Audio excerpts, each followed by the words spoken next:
sendiri seperti apa?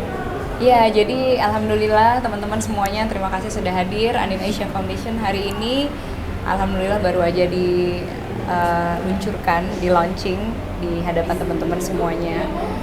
Selama bertahun-tahun mungkin banyak dari teman-teman yang tahu juga aku banyak sekali terjun ke berbagai macam kegiatan sosial, dan akhirnya di akhir tahun lalu aku sepakat untuk membuat sebuah yayasan bernama Yayasan Andina atau Andina Foundation yang aku niatkan untuk menjadi payung dari berbagai macam kegiatan sosial yang aku lakukan selama ini.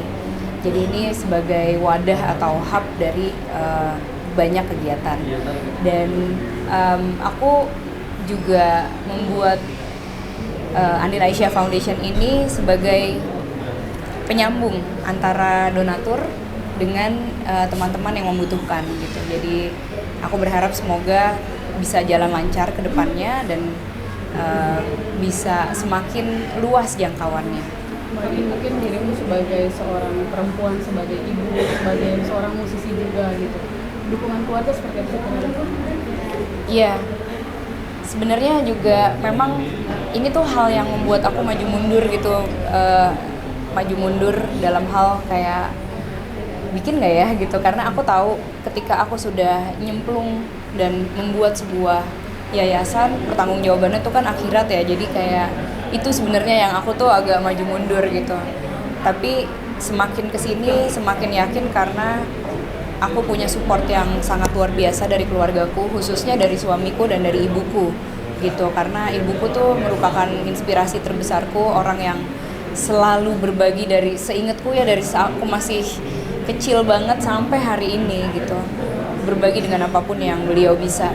Jadi aku merasa sangat terinspirasi dari beliau, dan beliau juga menyambut baik 100% dan mendukung, dan suamiku juga bilang kalau misalnya emang mau bikin yayasan aku akan dukung 100%. Dan setelah aku juga mendapat semacam support system gitu yang aku yakin bisa bareng-bareng menjalankan yayasan ini, barulah aku oke deh gitu, kita jalanin. Sebenarnya apa sih Mbak yang mendasari Mbak Ani sendiri akhirnya bikin yayasan, terus kecintaan terhadap sosial juga gitu, selain tadi dukungan orang tua sama suami? Iya, yang mendasari adalah aku tuh selalu melihat bahwa betapapun kita berbagi, masih banyak orang-orang yang kekurangan gitu di sana. Jadi berapapun yayasan atau komunitas atau sekumpulan orang-orang yang terus-terusan berbagi, masih akan ada banyak yang terus-terusan kekurangan di luar sana. Jadi kenapa enggak gitu aku membuat sebuah foundation yang setidaknya mungkin bisa meringankan beban dunia, meringankan beban orang-orang lain, terus menjadikan dunia ini tuh tidak secarut-marut itu gitu, membantu orang-orang yang mungkin sudah tidak punya harapan untuk hidup kembali mempunyai harapan, orang-orang yang mungkin sudah tidak merasa kayak kayaknya hidupku kayaknya di sini-sini aja deh gitu. Nah kemudian dengan bantuan dari yayasan ini, kemudian aku sangat berharap mereka bisa mencapai cita-citanya mereka, hidup lebih dari apa yang mereka dapatkan gitu sekarang, seperti itu. Andina Foundation ini ada memegang beberapa yayasan sih, bukan dia kayak yayasan misalnya ya? Iya.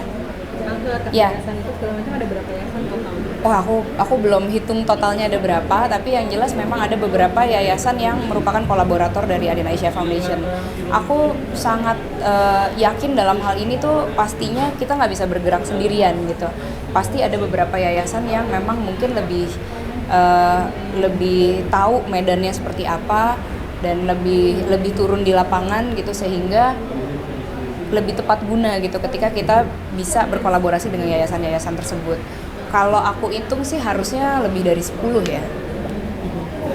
Mungkin dari kamisnya ada kriteria yayasan yang diberikan bantuan sendiri nggak sih dari kami? Ya, yang jelas dengan adanya Andina Foundation ini pastinya kan karena akan ada donatur-donatur yang mungkin sudah retaining atau yang baru juga, pastinya aku akan lebih banyak memberikan kepada mereka report gitu. Jadi aku pastinya akan bekerja sama dengan kolaborator yang mungkin secara report juga juga jelas gitu.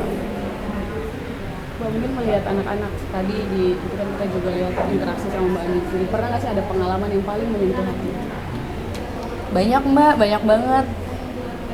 Kayak misalnya kan biasanya tuh aku setiap tahun pasti ini ya datang ke misalnya ke kampung pemulung atau ke yayasan anak kanker atau yayasan anak kanker deh misalnya gitu ya. Itu setiap tahun aku datang bisa jadi udah anaknya berkurang gitu karena banyak yang tidak make it gitu.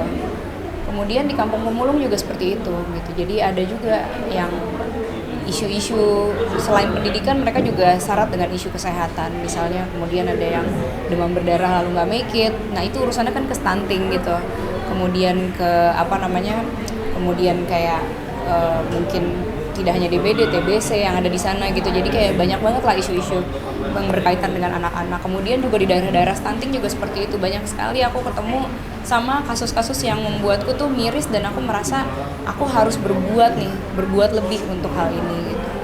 Jadi salah satu faktor yang mendorong juga penyakit tumor yang pernah Iya, betul. diceritain saat Iya, jadi salah satu yang mendorong aku untuk memberikan perhatian lebih ke woman with cancer itu yang pertama karena memang aku begitu dekat dengan isu itu gitu. Tahun 2002 aku tuh usia 16 tahun pernah terkena tumor payudara.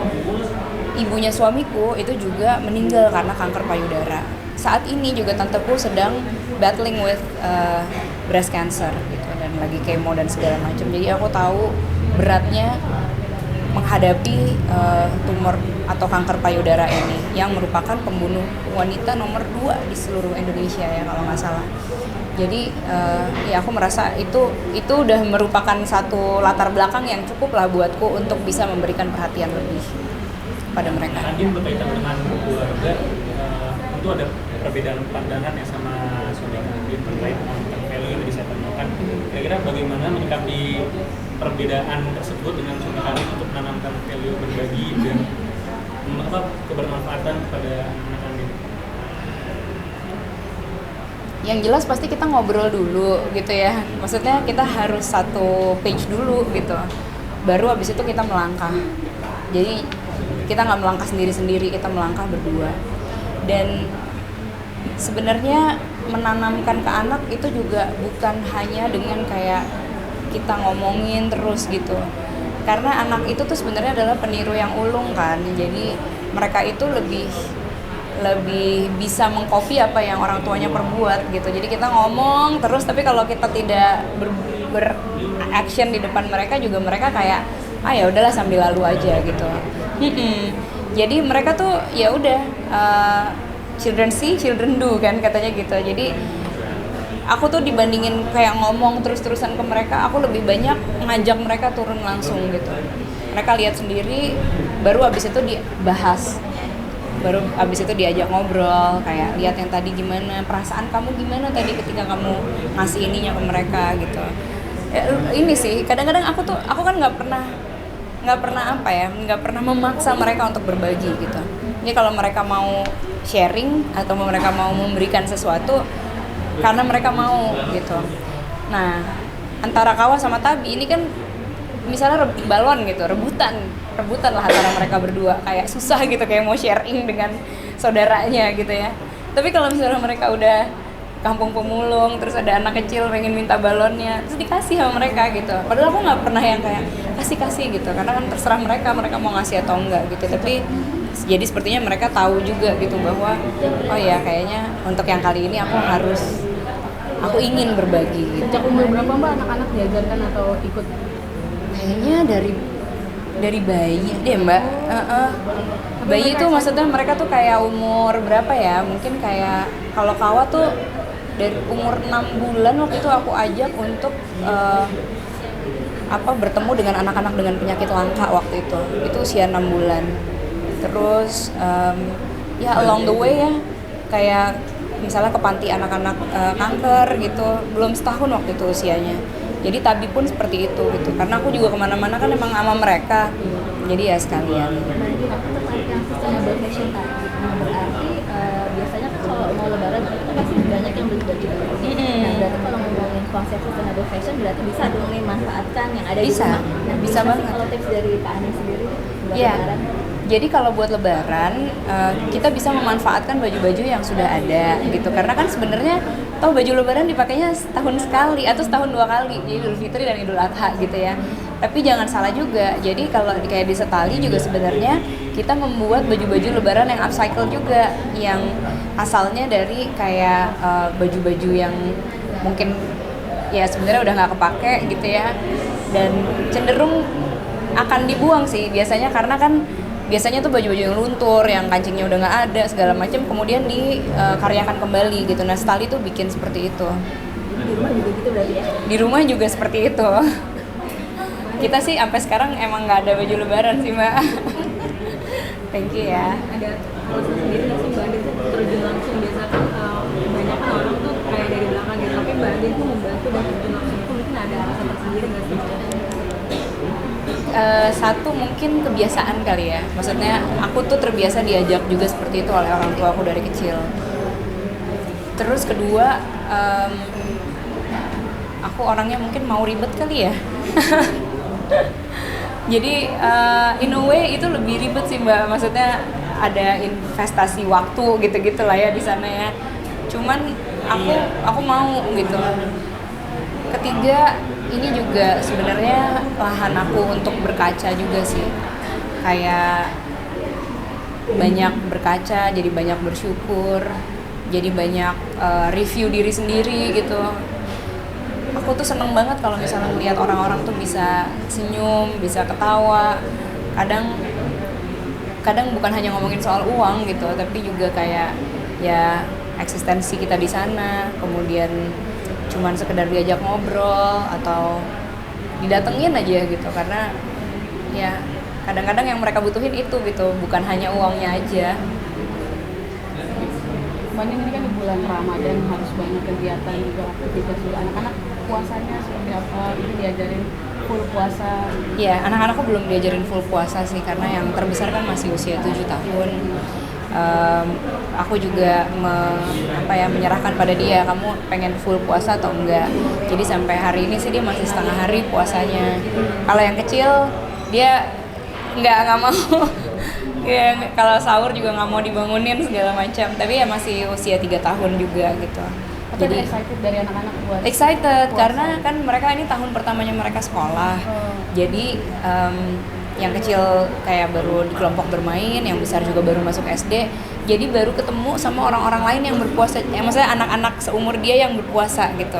Karena biasanya kan kalau dulu-dulu cuma tahu orang-orang dewasa yang puasa. Kalau sekarang setengah hari gitu tahu, ada sholat zuhur jamaah segala macam gitu-gitu ya. Dia excited banget. Termasuk orang tua yang memberikan reward juga puasanya full salah satunya gitu. Tapi belum full.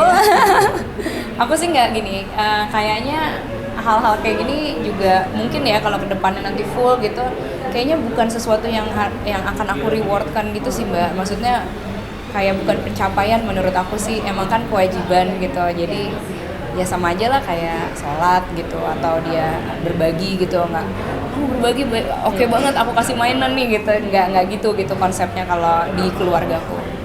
Mbak, tadi kan menariknya kalau lebaran, tadi kan kata Mbak Andi merecycle ya baju gitu. Itu sejak kapan tuh Mbak Andi akhirnya diterapin juga ke anak-anak? 2000